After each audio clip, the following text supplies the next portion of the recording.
Hello friend, welcome back to my channel. I hope आप अच्छे होंगे और मैं भी अच्छी हूँ। तो मैं आपके लिए लेकर आई हूँ एक new yummy yummy crunch video. ये लिया है, चाहिए हो तो टाइटल्स में मेरा नंबर है, आप कुछ ऑर्डर कर सकते हैं। स्टार्ट।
तो मिलते हैं नेक्स्ट वीडियो के साथ, नेक्स्ट के साथ। Okay bye. Hello everyone. तो इस स्टोरी के स्टार्ट में हमें हमारी फीमेल लीड को दिखाते हैं जिसका नाम है ली चियान, और वो एक पुअर सी गर्ल है जो कि छोटे मोटे टास्क करके बस अपना गुजारा चलाने की कोशिश करती है। और आज भी वो कुछ ऐसे ही टास्क पर लगी हुई थी। एक्चुअली एक चीटर हस्बैंड के खिलाफ उसने सबूत इकट्ठे करके उसकी वाइफ तक पहुंचाने थे। अब अपना ये टास्क तो वो बहुत अच्छे से पूरा कर लेती है, लेकिन ये करने के बाद वाइफ ने तो उसे पैसे दे दिए थे, लेकिन वो हस्बैंड अब उसके पीछे हाथ धोकर पड़ जाता है क्योंकि उससे दुश्मनी भी निकालनी थी। उसी टाइम पर हमें हमारे मेल लीड को दिखाते हैं जिसका नाम है शनशु। वो शन ग्रुप का सीईओ है और इस टाइम पर उसका असिस्टेंट उसके पैरों में पड़ा हुआ था क्योंकि ग्रैंड माँ ने असिस्टेंट को धमकी दी थी कि शन को आज उसने एक ब्लाइंड डेट पर लेकर जाना है और अगर वो वहां ना पहुंचा तो असिस्टेंट अपनी जॉब से हाथ धो बैठेगा। अब असिस्टेंट पर उसे दया आ ही जाती है। ली चियान भी अपनी जान बचाकर भागने में लगी हुई है क्योंकि उस चीटर हस्बैंड के फ्रेंड्स उसके पीछे पीछे पड़े हुए थे। वो एक ड्रेसिंग रूम में घुस जाती है और अपना गेटअप चेंज करके बिल्कुल एक बॉय के रूप में वहां से बाहर निकलती है। उसी टाइम पर वो लोग जो उसका पीछा कर रहे थे उसको देखते भी हैं, लेकिन बिल्कुल भी उसे पहचान ही नहीं पाते क्योंकि वो एक लड़का दिख रही थी। अब शनशु ब्लाइंड डेट के लिए उसी रेस्टोरेंट में पहुंच जाता है और यहाँ पर वहां से भागती हुई ली के साथ उसकी टक्कर हो जाती है जिसकी वजह से उनकी एक एक्सीडेंटल किस भी हो गई थी। शन बहुत हैंडसम था और हर कोई यही देख रहा था कि ये वीक सा लड़का कितना लकी है जिसे शन की किस मिली है। लेकिन उसी टाइम पर शन ली को रोक लेता है और उससे कहता है कि क्या तुम पैसे की खातिर एक काम करोगे, मैं तुम्हें बहुत अच्छी पेमेंट दूंगा। यहाँ पर ली को पैसों की बहुत ज्यादा जरूरत थी। वो फौरन से उसके सामने बैठ जाती है। शनशु को यही लगा था कि एक बॉय है और वो भी उसके सामने ऐसा ही नाटक करने लगती है। और जैसे ही उसे पता चलता है कि ये शन कंपनी का सीईओ है तो ये देखकर वो बहुत ही इम्प्रेस हो जाती है। उसे लगा था कि आज के दिन में उसे बहुत तगड़े पैसे बनने वाले हैं। अब शन ने उसे यही टास्क दिया था कि तुमने मेरा लव पार्टनर बनकर यहाँ पर बैठना है और मेरी ब्लाइंड डेट को भगाने की पूरी कोशिश करनी है। अब जैसे ही उसकी ब्लाइंड डेट वहाँ पर पहुँचती है तो वो दोनों लड़के ऐसे बैठ जाते हैं कि जैसे एक दूसरे से बहुत क्लोज हो, फ्रेंड्स से भी ज्यादा क्लोज। और इसी बीच ली जानबूझकर उस ब्लाइंड डेट वाली लड़की को कुछ ऐसा दिखाती है कि जिसे देखने के बाद वो उठती है, शनशु पर गुस्सा करती है, चिल्लाती हुई वहां से भाग जाती है। और इस तरह से ली ने अपना टास्क पूरा कर दिया था। अब वही पेमेंट लेकर ली अपनी ग्रैंड माँ के पास पहुंच जाती है जो कि हॉस्पिटल में एडमिट थी और उनका ट्रीटमेंट चलाने के लिए बहुत ज्यादा पैसों की जरूरत थी। इसलिए बेचारी ली को जो भी काम मिलता था वो बिना देखे उस काम में पड़ जाती थी। उसकी ग्रैंड माई उसके लिए एक ही रिश्ता थी, वरना वो ऑर्फन पैदा हुई थी और उन्होंने उसकी जान बचाई थी और उसे पाला था और बड़ा किया था। आज डॉक्टर ने उनके ट्रीटमेंट के लिए बहुत ज्यादा पैसों का बिल बता दिया था। ये सुनकर ली परेशान हो जाती है और उसे अपनी पॉकेट में जैसे ही मिस्टर शन का विजिटिंग कार्ड दिखता है तो वो सोचती है कि शायद ये मुझे कोई जॉब ही दे दे। वो दोबारा से उनके पास पहुंच जाती है। यहाँ पर शनशु बहुत नखरा दिखा रहा था और उससे कहता है कि मेरे ऑफिस में कोई भी जॉब नहीं और ना ही मुझे लगता है कि तुम्हारा इंटेलेक्चुअल लेवल इतना अच्छा है कि तुम यहाँ काम कर सको, इसलिए लड़के यहाँ से चलते बनो और कहीं और जॉब तलाश करो। अब ली तो एकदम निराश सी हो गई थी। वो वहां से खड़ी हो जाती है जाने के लिए, लेकिन उसी टाइम पर शनशु के ऑफिस में बाय की एंट्री होती है। बाय वो लड़की थी जिससे शन की ग्रैंड माउस की शादी कराना चाहती थी और वो ये चाहती थी कि उन दोनों की आपस में क्लोजनेस हो जाए। इसलिए आजकल बाय को उसकी पर्सनल असिस्टेंट बनाकर वो ऑफिस ज्वाइन कराना चाहती थी। अब बाय सर पर आकर बैठी हुई थी और वो इतनी चिपकू थी कि उससे बचने के लिए शनशु यही कहता है कि मुझे मेरा नया असिस्टेंट मिल चुका है और मैं लड़कियों के साथ ज्यादा इजी नहीं होता, इसलिए एक लड़के को मैंने रखा है और वो ये है मिस्टर ली। और बस इसी तरह से बाय से बचते बचते अब ली की जॉब पक्की हो गई थी। वो शनशु कंपनी के सीईओ का पर्सनल असिस्टेंट बन चुका था। लेकिन एक मुसीबत में तो वो पड़ चुकी थी। उसे रोजाना बहुत अच्छे से तैयार होकर जाना पड़ता था कि कहीं से वो पकड़ी ना जाए। एक दो दफा के लिए तो नाटक ठीक था, लेकिन अब रोज रोज उसे बॉयज के गेटअप में ही ऑफिस में जाना पड़ेगा। और उसको रोजाना रेडी करने में उसकी बेस्टी उसकी पूरी हेल्प करती थी और उसे टिप्स भी देती थी कि किस तरह से तुमने अपने बॉस के सामने जाना है और किस तरह के जेस्चर्स दिखाने हैं ताकि कभी भी उनको ये शक ना हो कि तुम एक लड़का नहीं बल्कि एक गर्ल हो। अब नेक्स्ट ही डे ऑफिस में ग्रैंडमा भी आती है जो कि आकर शनशू पर काफी गुस्सा करती हैं और चिल्लाती भी हैं। कहती हैं कि इस फजूल से बेकार से पतले से लड़के को तुमने क्यों काम पर रखा हुआ है, तुम्हें चाहिए था कि तुम यहाँ पर बाय को रखते, वो तुम्हारी असिस्टेंट की जॉब में ज्यादा सूट करती थी। और यहीं पर ही दादी आगे से कुछ ऐसी बातें करती हैं जिससे हमें पता चलता है कि एक्चुअली शनशू की एक बचपन की लवर थी जिसका नाम उसने लिटिल गोल्ड फिश रखा हुआ था। एक्चुअली वो एक ऑर्फनेज में थी। वो दोनों इकट्ठे पढ़ते थे, इकट्ठे खेलते थे, लेकिन जब वो वहाँ से अब्रॉड जाने लगा था तो उसी टाइम पर उस लड़की ने उसे एक गोल्ड फिश का गिफ्ट दिया था और तभी से उसने उसका निकनेम लिटिल गोल्ड फिश रख दिया था। शनशू अब सिर्फ और सिर्फ उसी से शादी करना चाहता था जो कि उसकी बचपन की लवर थी, तभी तो वो हर तरह की ब्लाइंड डेट्स और अरेंज मैरिज से डरता था। अब एक दिन शनशू ली को लेडीज वॉशरूम में जाते हुए पकड़ लेता है और कहता है कि ये ठरकीपन मेरे ऑफिस में नहीं चलेगा, इसलिए सीधी तरह से तुम जेंट्स वॉशरूम में चलो, और उसे अपने साथ ले जाता है और जबरदस्ती अपने साथ खड़ा भी करता है और ये भी बोलता है कि तुम जल्दी सुसु कर लो, उसके बाद 2 घंटे की मीटिंग है, टाइम नहीं लगेगा। अब ली बेचारी तो मुसीबत में फंस गई थी, उसे समझ नहीं आ रही थी कि इस एटमॉस्फेयर में वो क्या करे। यहाँ पर शन उसके करीब आता है और कहता है कि तुम परेशान क्यों हो रहे हो, मुझसे क्यों शर्माते हो, मैं भी तो एक बॉय हूँ, और अगर तुम्हें कोई प्रॉब्लम है, तुम बहुत वीक हो, तो तुम मुझसे अपनी प्रॉब्लम शेयर कर सकते हो सकता है मेरे पास कोई सॉल्यूशन हो। और ली को तो ये सुनकर काफी शर्म आ रही थी कि इसकी सोच कहाँ तक जा रही है। वह वहाँ से बाहर जाते हुए बाय दोबारा से शनशू के पास आती है और उससे कहती कि आज की चैरिटी पार्टी में मैं तुम्हारी पार्टनर बनकर आना चाहती हूँ, लेकिन शनशू तो उसे अवॉइड करता हुआ वहाँ से निकल जाता है। और उसके बाद ही ली को पता चलता है कि एक्चुअली शनशू को ऑर्फन बच्चों से बहुत लगाव है और तभी वो इस तरह की चैरिटीज में हमेशा पार्टिसिपेट करता रहता है क्योंकि इसकी ट्रू लव भी एक ऑर्फन गर्ल थी। अब शाम को उसी पार्टी में ली भी पर्सनल असिस्टेंट बनकर साथ में पहुंचा हुआ था। यहाँ पर वो एक सस्पिशियस सी हरकत देख लेता है। एक्चुअली बाय ने शन की ड्रिंक में कोई ड्रग्स मिलवा दी थी और ये सब कुछ होता हुआ ली ने देख लिया था, लेकिन इससे पहले कि वो शन को कुछ भी बताती उसके पास बाय आ जाती और उससे कहती है कि तुम छोटे से लड़के हो, इसलिए इन बातों को नहीं समझोगे, तुम्हारे लिए यही बेहतर होगा कि पैसे लो और अपना मुंह बंद रखो। तुम ऑफ कोर्स शन के नए पर्सनल असिस्टेंट हो, उसके काफी क्लोज हो, तो ऐसा करो, ये ड्रिंक उसे पिलाने के बाद तुमने उसे इस रूम में लेकर आना है जहाँ पर मैं उसका वेट कर रही हूँ, और इसके बदले उसको बहुत सारे पैसों की भी ऑफर कर दी है। और जैसा कि हम जानते हैं ली को तो हमेशा से पैसों की ज़रूरत थी, तो वो चुपचाप अपना मुंह बंद कर लेती है क्योंकि उसे लगा था कि इवेंचुअली इन दोनों की तो आपस में शादी होनी ही है। तो यहाँ पर शन जब ड्रंक होता है तो वो उसे अपने साथ रूम नंबर 909 में ले जाती है। शन ड्रंक होकर बहुत आउट ऑफ कंट्रोल हो रहा था। यहाँ पर हर टाइम पर ली को उसकी फिक्र लगी रहती है, तो वो सारा समय उसकी हेल्प करती रहती। यहाँ पर शन इतना ड्रंक हो गया था कि वो ली को अपना बॉस समझ रहा था और खुद उसका सेक्रेटरी बना हुआ था, और इसी से फायदा उठाते हुए ली उससे अपनी बहुत सारी बातें भी मनवाती है और एक बॉस की तरह उस पर ऑर्डर भी जमाती रहती है।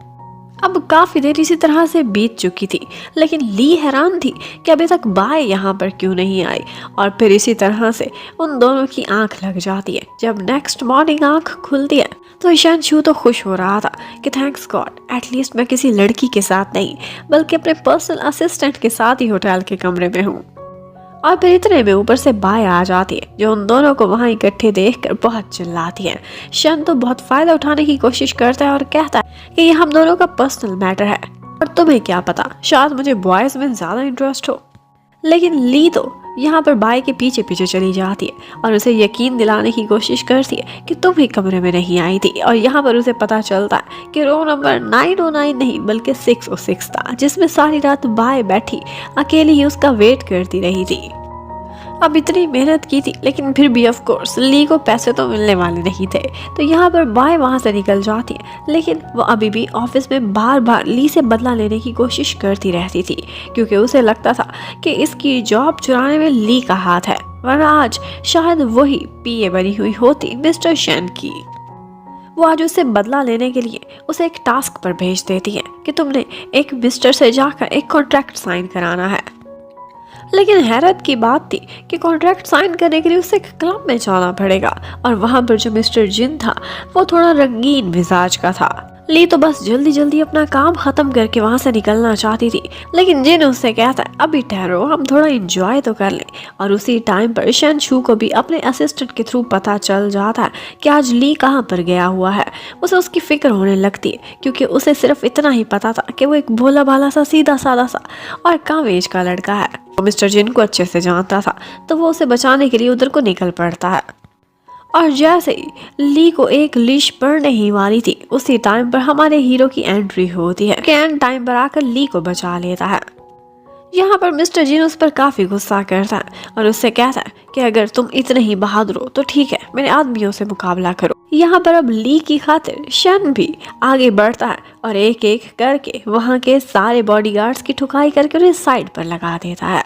यहाँ पर एक बहुत क्यूट सा सीन भी आता है जब ली तो बहुत डर गई थी, तो उसी टाइम पर शन उसकी आइज पर हाथ रखता है और एक घुटने को ठिकाने लगाता है। ये सारा कुछ करते हुए शन बहुत ज्यादा अट्रैक्टिव लग रहा था और ली की धड़कनें तेज हो गई थी क्योंकि ऑफ कोर्स वो तो एक गर्ल थी और इतने हैंडसम बॉय को वो बहुत मुश्किल से रेजिस्ट कर रही थी। अब उसके बाद वो 1, 2 और 3 तक काउंट करता और उस क्लब से उसका हाथ पकड़कर उसे अपने साथ भगा कर ले जाता है। ली सोचने लगती है कि इसे देखकर मेरा हार्ट फ्लटर क्यों कर रहा है, जबकि उसी टाइम पर हमें दिखाते हैं कि एलिवेटर में प्रॉब्लम हो जाता है जिसकी वजह से शन बहुत ज्यादा डर गया था। वो अंधेरे से डरता था, उसे फोबिया था। तो यहाँ पर ली उसकी हेल्प करती है। वो बार बार उसके पास आती थी, उसे कोई ना कोई बात सुनाती थी, लाइट जलाने की कोशिश करती थी ताकि वो डरे नहीं। यहाँ पर वो उसे काम करने के लिए एक सॉन्ग भी सुनाती है और ये वही सॉन्ग था जो कि बचपन में लिटिल गोल्ड फिश शन को सुनाया करती थी। ये सुनते ही उसे काफी हैरत होती है और फिर हमें फ्लैशबैक में दिखाते हैं कि एक्चुअली लिटिल गोल्ड फिश की बैक पर एक स्कार था और वो स्कार बिल्कुल गोल्ड फिश के निशान का था। तभी तो उसका ये निक नेम पड़ चुका। वो आज जब ये सॉन्ग सुनता है तो उसे अपना फर्स्ट लव याद आ जाता है। वो उसे देखकर हैरान होता है और उससे पूछता है कि तुम कौन हो। वो आगे से कहती है कि मैं तो ली हूँ, ली चियान, आप मुझे अच्छे से जानते हैं। और इतने में एलिवेटर ठीक हो जाती है और शन वहाँ से बाहर चला जाता है। जब ली घर जाती है वो शावर ले रही थी तो उसी समय हमें दिखाया जाता है कि उसकी बैक पर एक गोल्ड फिश वाला स्कार है। इसका मतलब है कि लिटिल गोल्ड फिश वही गर्ल है। अब शन को समझ नहीं आ रही थी कि उसे पता नहीं क्यों ली से काफी ज्यादा लगाव होता जा रहा था। वो आज भी उसके घर के बाहर खड़ा हुआ था और एक बहाने से उसे बुलाने की कोशिश करता है। कहता है कि तुमने लिफ्ट में मेरी बहुत हेल्प की थी, इसलिए मैं तुम्हारे लिए खाना लेकर आया हूँ। मैं तो खाना खा चुका, अब तुम भी जाकर सो जाओ। एक्चुअली उसे वही गेटअप बनाने में काफी टाइम लग जाना था जो करने का उसका बिल्कुल मन नहीं कर रहा था और वो नहीं चाहती थी कि वो ये पहचाने कि वो एक गर्ल है।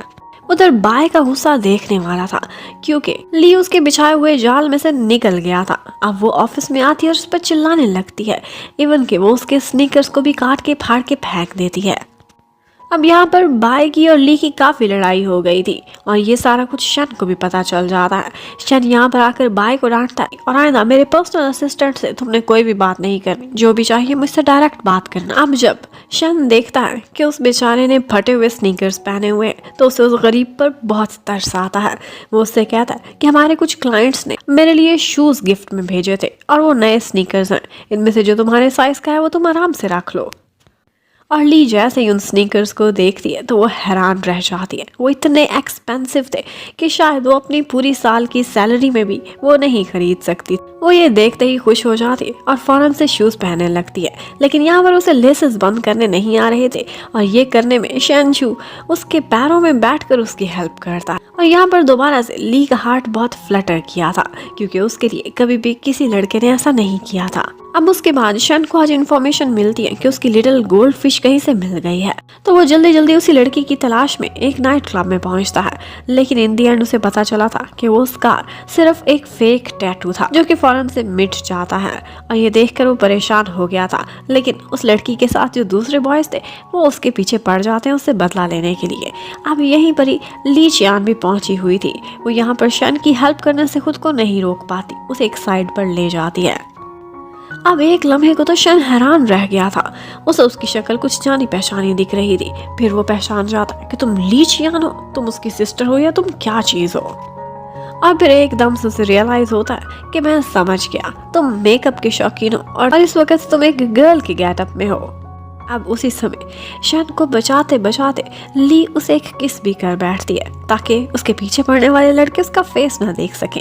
अब उनको तो वो वहां से भगा देती है और उसके बाद वो शन के सामने अपना नाटक कंटिन्यू रखती है और उससे कहने लगती है, क्या हुआ, तुम घबरा क्यों गए हो? हाँ, मैं तुम्हारा पीए ली चियान ही हूँ और तुम्हें बचाने के लिए तो मैंने ये गेटअप बनाया है गर्ल्स वाला, लेकिन तुम इतना शर्मा रहे हो, इसका मतलब है कि शायद मैंने तुम्हारी फर्स्ट किस चुरा ली है। अब फिर उससे पूछने लगती है कि कहीं तुम अभी तक वर्जन तो नहीं, और ये सुनकर वो और भी शर्मा जाता है क्योंकि ऑफ कोर्स ऐसा ही था। वो तो सिर्फ और सिर्फ अपनी लिटिल गोल्ड फिश की तलाश में था जो कि बचपन से लेकर अब तक उसे दोबारा मिली ही नहीं थी। अब हमें नेक्स्ट डे ऑफिस में दिखाते हैं कि ली काफ़ी हैंडसम सा लड़का दिखता था और यहाँ पर ऑफिस की कुछ गर्ल्स उस पर फ्लैट भी हो गई थी और उससे फ्लर्ट करने की कोशिश करती रहती थी। उसके लिए मज़े मज़े के लंच भी प्रिपेयर करके लाती थी और ये सारा कुछ ली काफ़ी इंजॉय करती थी। एक लड़का बन के भी उसे काफ़ी फ़ायदा हो रहा था।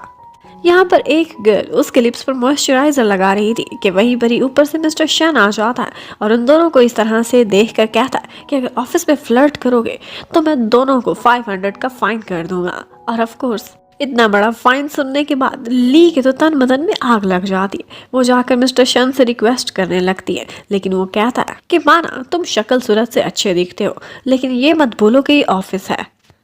अब ली को भी एक आइडिया आया था, वो उसे ब्लैकमेल करने लगती है और एक बोल्ड से बॉय के अंदाज में नाटक करती है। बोलती है कि फर्स्ट किस मैंने चुराई थी एक लड़के ने। ये सुनकर वो डर जाता है और कहता है, ठीक है, लास्ट वार्निंग है, आइंदा ऐसा कभी ना हो वरना सैलरी काट लूंगा। अब उसके बाद उन्होंने अपनी कंपनी के प्रोडक्ट से रिलेटेड एक एड के शूट पर जाना था और उसी शूट पर हमारे सेकंड लीड को दिखाते हैं जिसका नाम टिंग है। वो एक सुपर मॉडल था और उसके पास से गुजरते हुए ली की उसे टक्कर हो जाती है, लेकिन वो ली को रोकता है और उसे कुछ दिखाता है। उसके पॉकेट से एक पैड गिर गया था। ये देखते ही ली को काफी शर्मिंदगी होती है। वो सबके सामने यही बोल देती है कि ये मैंने एक अपनी फीमेल कोलीग के लिए खरीदा था। उनकी नजर बहुत तेज थी। उसे कहता है, एक्सक्यूज मी, आपकी पैंट पर भी स्टेन लगा हुआ है। अब ये सुनते ही वो परेशान हो जाती और कहती है कि ये तो केचप का दाग है। लेकिन टिंग बहुत ही रोमांटिक स्टाइल में आगे बढ़ता है, अपनी जैकेट उतार कर उसकी पैंट के गिर्द रैप कर देता है और कहता है कि चाहे सारी दुनिया ने ना पहचाना हो, लेकिन मैं जानता हूँ कि तुम एक क्यूट सी गर्ल हो। अब इस तरह से उन दोनों को इतने क्लोज हुए शायद शू भी देख लेता है, जिसे पता नहीं क्यों कहाँ से लेकिन जेलसी हो रही थी। अब जब टिंग वहाँ से गुजर जाता है तो यहाँ पर शन शू उसके पास आता है और उसे देखते ही वो डर गई थी। वो जैसे ही उसके ऊपर से जैकेट उतारता है तो उसे भी उसकी पैंट पर वो स्टेन दिख जाता है। ली तो बहुत झूठ बोलता है, कहता है कि नहीं ये तो केचप है, लेकिन शन कहने लगता है कि मैं अच्छे से पहचानता हूँ, ये केचप नहीं, ये तो ब्लड है। अब तुम और मुझसे नहीं बच सकते क्योंकि तुम रंगे हाथों पकड़े गए हो। अब ये सुनते ही ली बेचारी इतनी डर गई थी कि उसे लगा था कि मेरा राज फाश हो गया कि मैं एक लड़का नहीं बल्कि लड़की हूँ। लेकिन शन उसके क्लोज आकर कहता है कि तुम्हें डरने की क्या जरूरत है, हेमोरॉइड्स की बीमारी बहुत से लोगों को होती है, तो तुम्हें भी है, शर्माते क्यों हो, इसका ट्रीटमेंट कराओ।